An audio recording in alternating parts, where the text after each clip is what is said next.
Redeem Academy.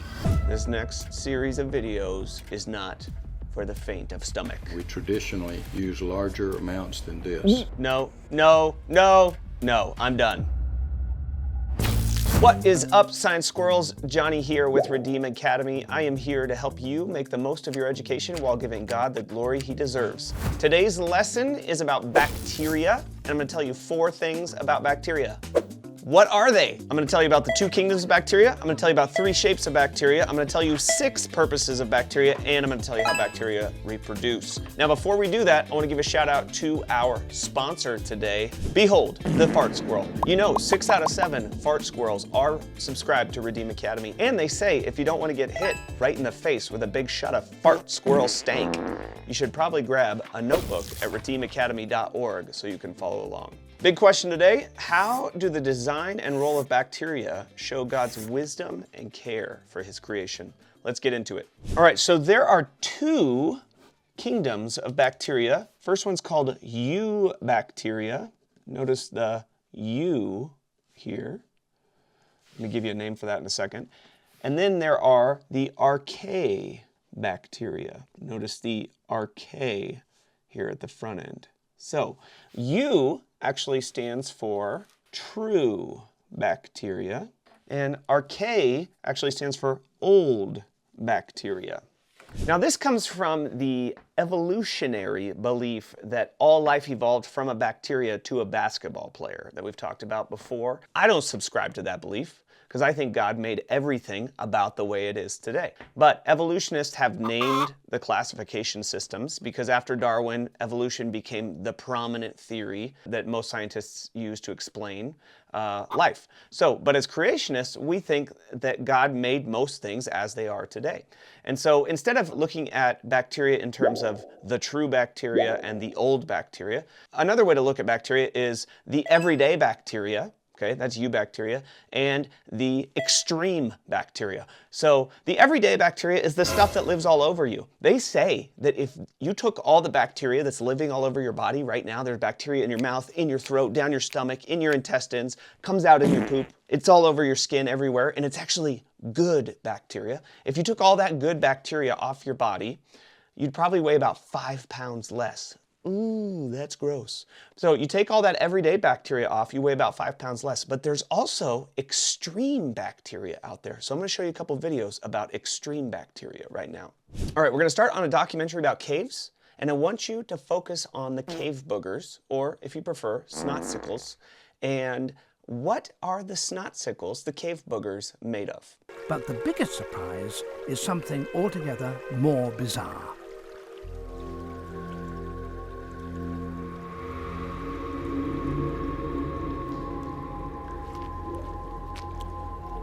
These strange stalactite-like formations are known, rather appropriately, as snotites. The drops dripping from the ends are sulfuric acid, strong enough to burn skin. The snotites are, in fact, vast colonies of bacteria, capable of growing a centimetre a day. Okay, did you catch that? So we have here cave boogers, snotites, as he calls them in his British accent, snotsicles, as I prefer, and they're literally bacterial colonies growing in acid. That's pretty extreme. In this world without sunlight, these bacteria extract energy from the hydrogen sulfide gas. What? Bacteria like these are known as extremophiles, because of their ability to survive in such extreme conditions. Yep. And these extremophiles play another important role in this cave. Surprisingly, they are the basis of a food chain which supports, amongst other creatures, the larvae of these midges. Okay, so that's nuts. So you have a food chain not built off sunlight, but built off hydrogen sulfide gas, and you got snotsicles that start the food chain, and then you have little bugs that come and eat the snotsicles, and it's all in a cave with no sunlight. That's pretty extreme. All right, let me show you another extreme version of bacteria by showing you a little clip of the cartoon Wildcrats. Hopefully this was part of your childhood. Anytime now, Viva. I'm ready. Huh? I'm a little rusty at teleporting, but it should be there by now. It's not here. What? Ugh, it's here. Give me that. Activate creature power.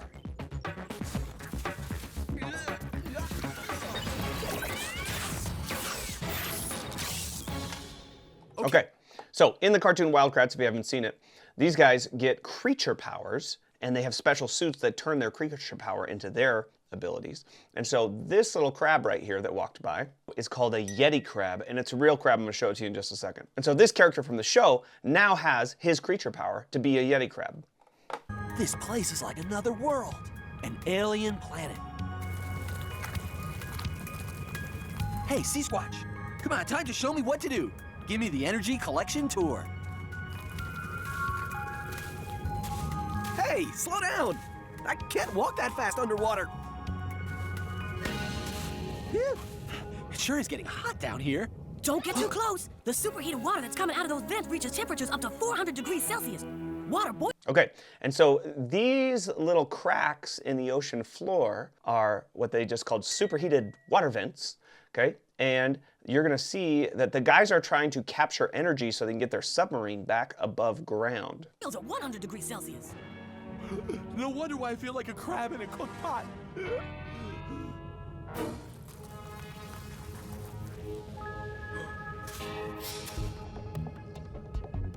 Oh, I get it. You're waving your arms near the vent so your bristly hairs can collect bacteria. Let me try it. It's working. The nerdy science part that I wanted to show you was this moment right here where his arms lit up full of energy. Now check this out. In real life, these Yeti crabs really do exist, and they really do capture bacteria around hydrothermal vents. Dive down into the deep, dark ocean where a real legend lives, the Yeti crab. It doesn't have big pincers like other crabs, but it has something even more special, fuzzy arms, which are covered in feathery plumes that look like blonde hair. It lives near special underwater chimneys called hydrothermal vents. These vents shoot out super hot water like a boiling pot, but instead... Okay, you see that thing right there? That is called a hydrothermal vent, and it's literally pumping out crazy hot water full of slightly high energy chemicals. Chemicals like sulfur gas or whatever that was that the bacteria were eating in that other cave. But instead of being scared, the Yeti crab loves them. Why? Because these vents also attract tiny special creatures called bacteria. These bacteria love the hot water and the chemicals coming out of the vents, just like how some plants love sunshine. The bacteria clump together near the vents, kind of like an underwater garden. Now, here's the clever part. The Yeti crab uses its fuzzy arms like a strainer. It waves them in the water near the vents, and the feathery plumes trap the yummy bacteria. It's like a personal buffet. The Yeti crab gets a constant stream of delicious food delivered straight to its fuzzy claws. All right, so there you go. Another food chain based on bacteria living in an extremely weird environment that doesn't involve plants, where bacteria are the bottom of the food chain. So these extreme bacteria are called extremophiles. I'm gonna put the word extreme right here, okay? And then I'm gonna put the word normal right here. All right, so the Eubacteria are more like the normal bacteria, and the Archaebacteria are the extreme bacteria. So any single cellular microbe that has no nucleus, remember, bacteria don't wear underwear, no nucleus, is called a bacteria. Now, there are two kingdoms. They get their own kingdoms just because of something else I'm going to show you in just a second.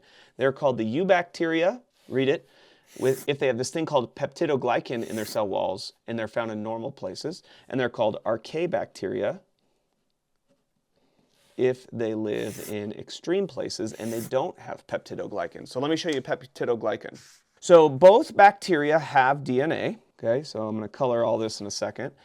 They both have these little things called ribosomes. They both have a cell wall around them and what's called a cell membrane. But if you zoom in really close, you can see I put a second layer around this one. And it's this special substance called peptidoglycan. And it's one of the key characteristics that tells you it's a Eubacteria or it's an Archaebacteria. Now let's add some color to both of them. I'm gonna color peptidoglycan blue, and I'm gonna color the regular membrane red.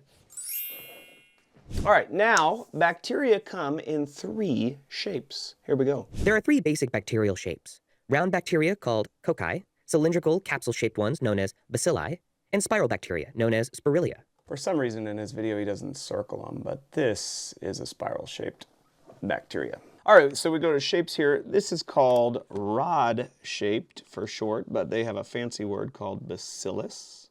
And then we have Coccus, which is round.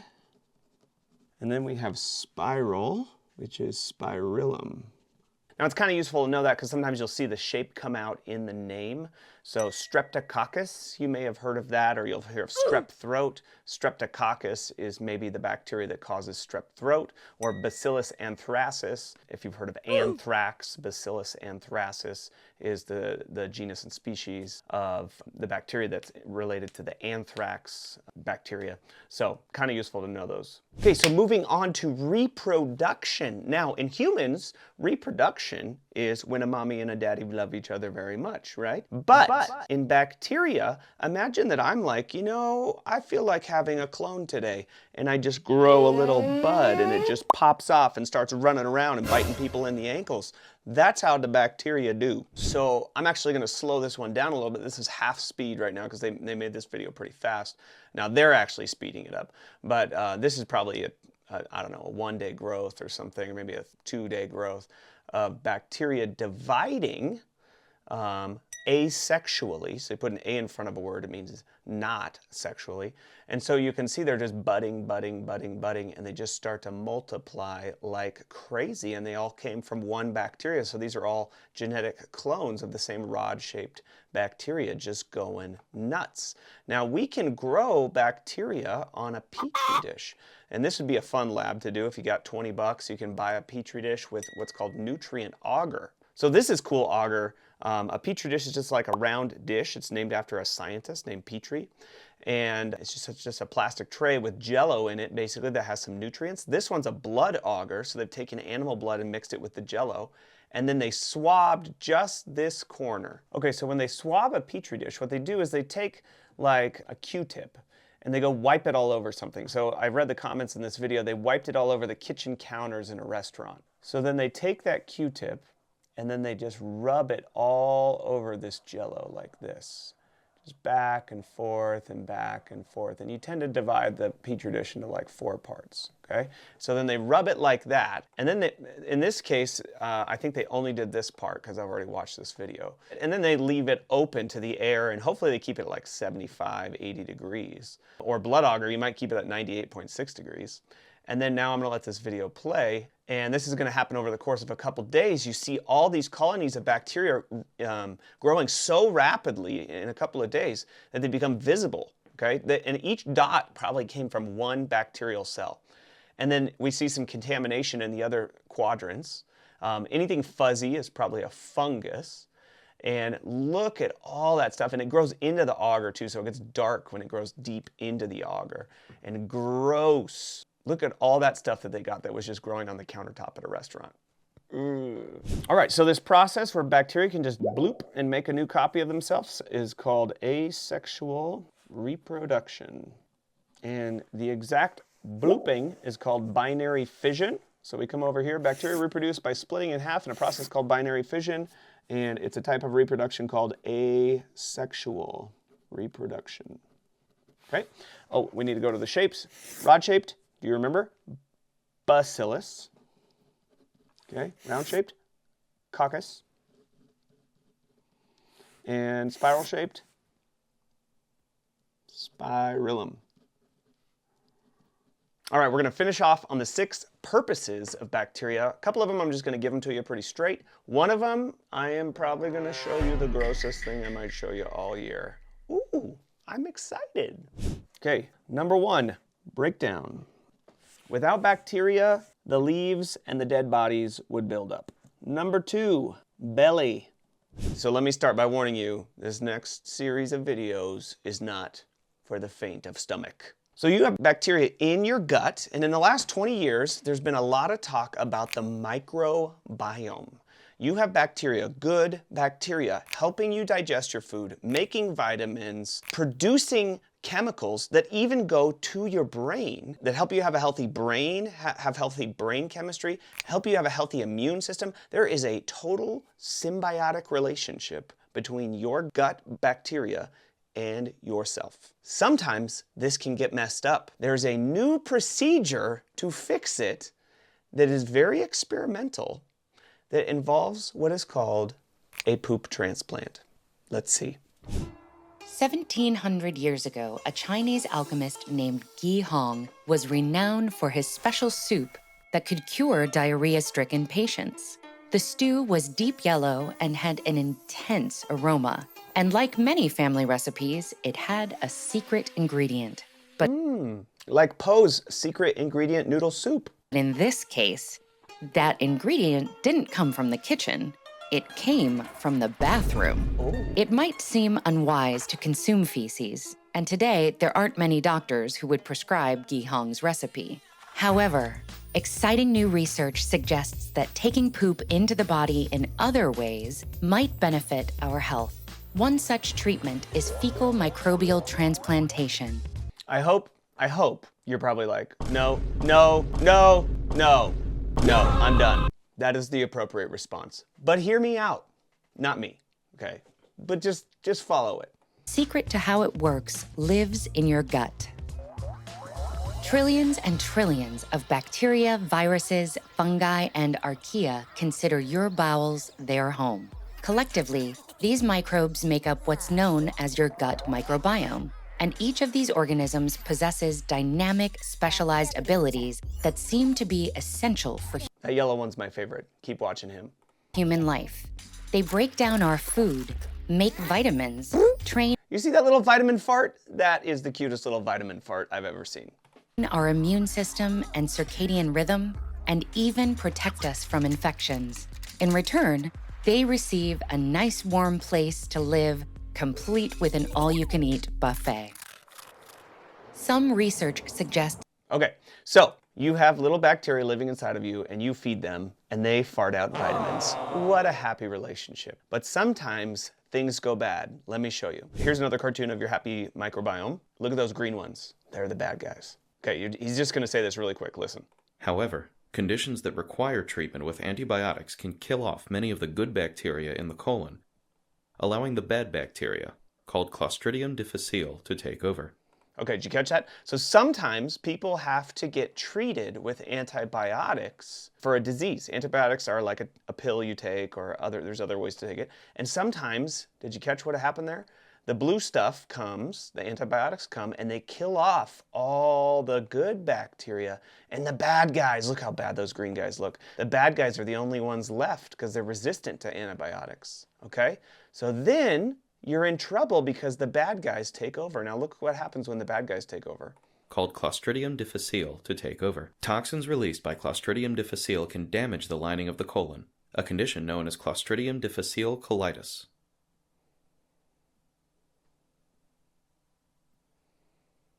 Clostridium difficile infection can lead to life-threatening complications, such as toxic megacolon, where the colon becomes dangerously enlarged. When this happens, people get diarrhea, they lose weight, they have diarrhea, like chronic diarrhea, their colon's inflamed, and they're losing weight. It actually can be life-threatening, okay? So there's an experimental treatment for this. It's called a stool transplant, and it's not a seat that you sit on. FMT restores good bacteria in the colon by using the good bacteria from a donor. Stool samples are obtained from healthy donors and are screened to ensure there are no infectious diseases. There are different ways to introduce the good bacteria, but one common way is with a colonoscopy. Okay, now I'm going to show you this. I wouldn't be a good biology teacher if I didn't gross you out to the extreme once in a while. Oh, look what I found on YouTube. Fecal transplantation tools and techniques. It's about to get interesting. What's in that bag? Delivered by the donor. Oh, the donor. Inside is a sealable plastic container that has the actual stool specimen.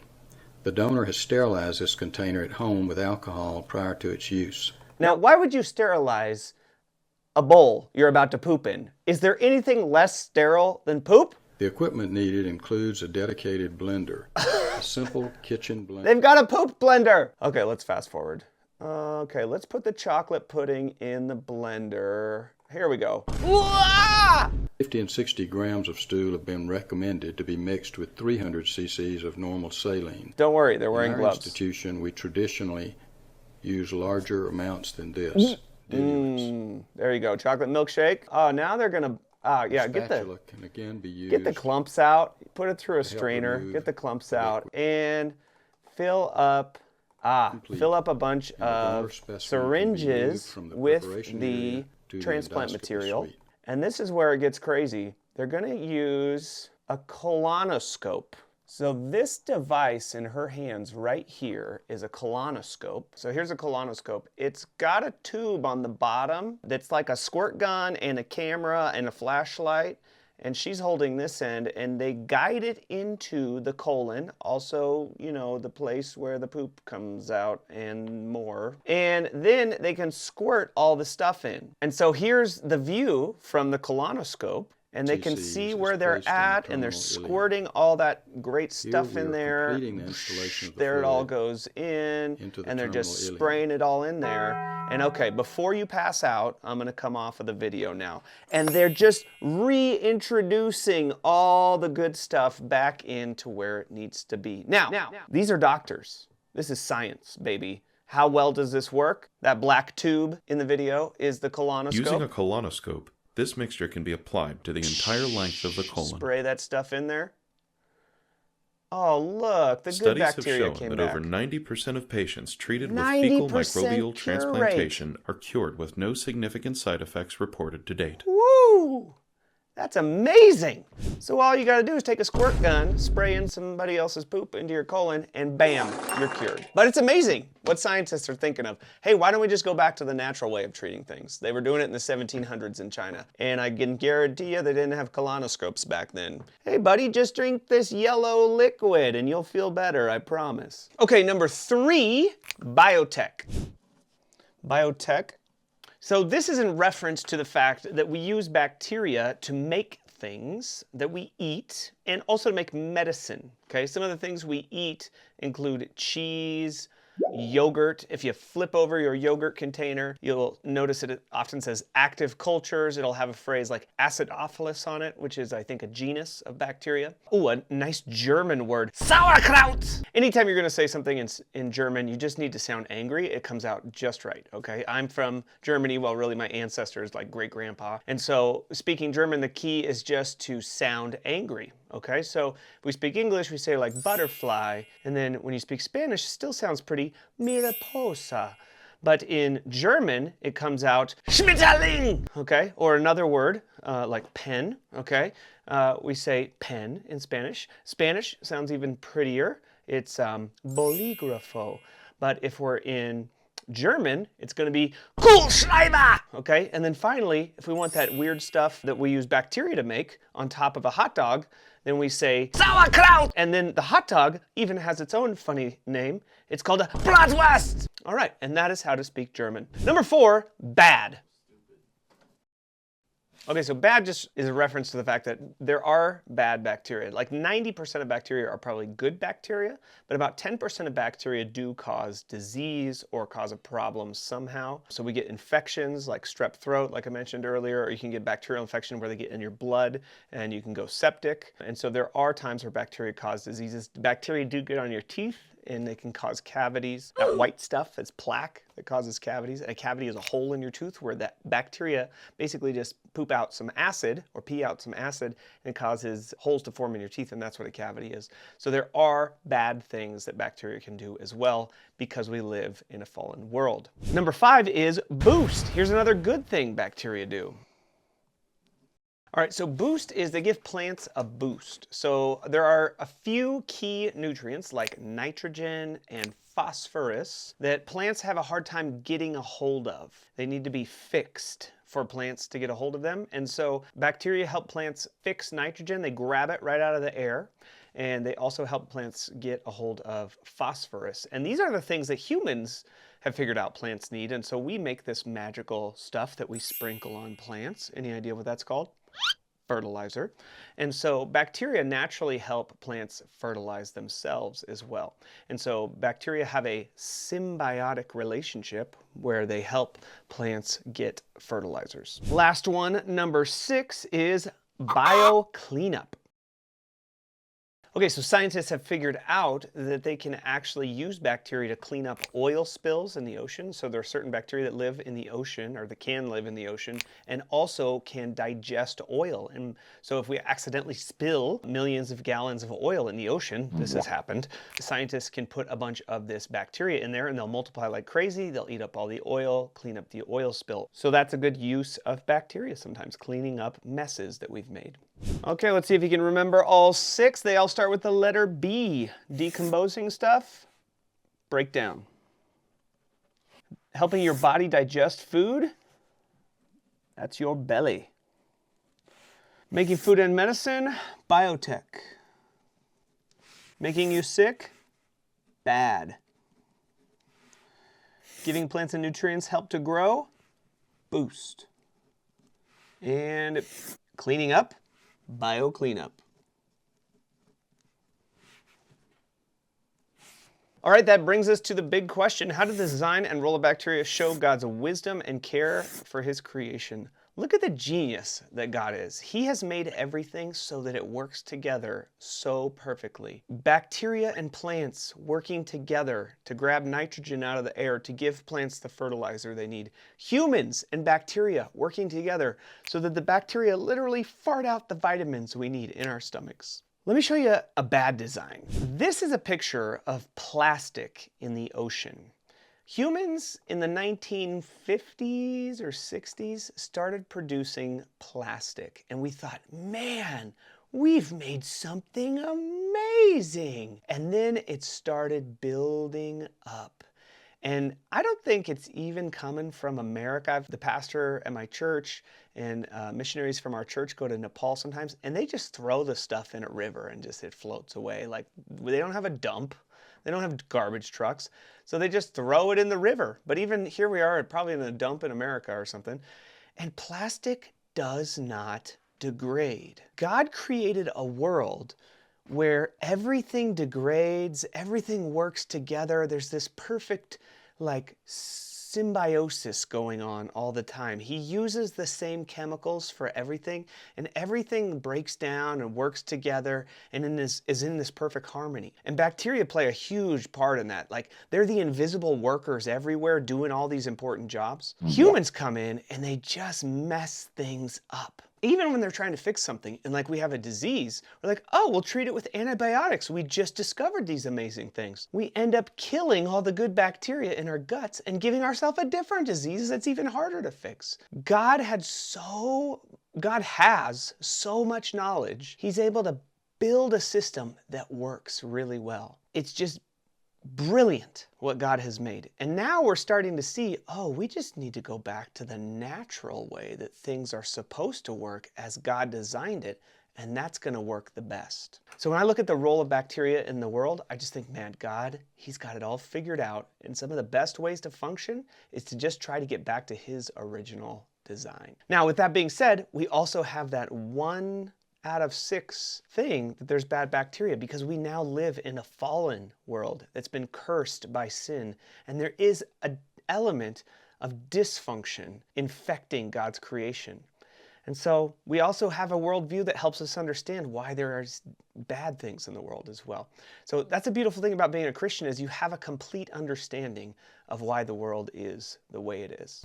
Hey, I hope this lesson has been great for you. I hope you didn't throw up in your mouth when you saw the poop transplant. Peace out, brown trout.